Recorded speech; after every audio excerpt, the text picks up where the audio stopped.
President Ferdinand R. Marcos Jr. is quite adept in making and maximizing whatever time he has in the midst of a hectic schedule on the world stage. True enough, he managed to squeeze in a meeting with an Australian multinational and world's largest infrastructure asset management company for more investment deals into the country before the ASEAN leaders' introduction and traditional handshake on stage to kick off the summit. Our Alan Francisco is in Melbourne to give us an update live.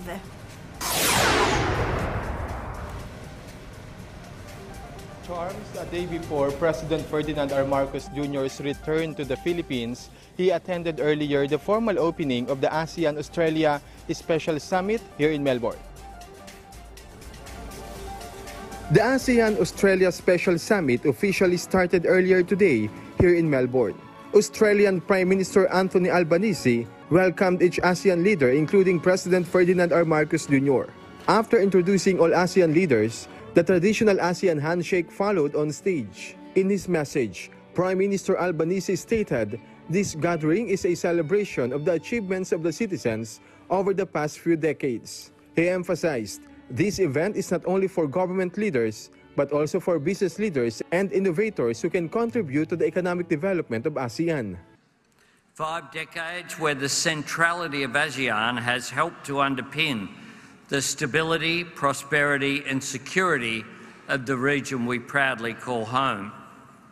5 decades where each of us has helped build a strong and broad foundation, but only a foundation. While we honour the vision and praise the legacy of the leaders who brought this forum together half a century ago, what happens next is up to us. That is the challenge confronting each of us, and it is the transformative set of opportunities in reach of all of us. But before the event, President Marcos held a meeting with officials from Macquarie, whose company officers he met on the sidelines of his attendance at the summit. During the discussion between the company and the president, the investment in renewable energy and digital infrastructure in the country was discussed.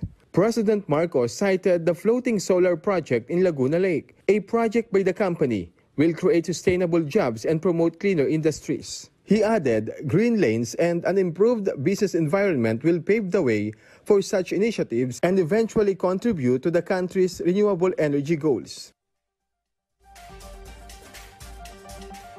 Spouses dinner earlier, and President Marcos will be returning to the Philippines tomorrow night.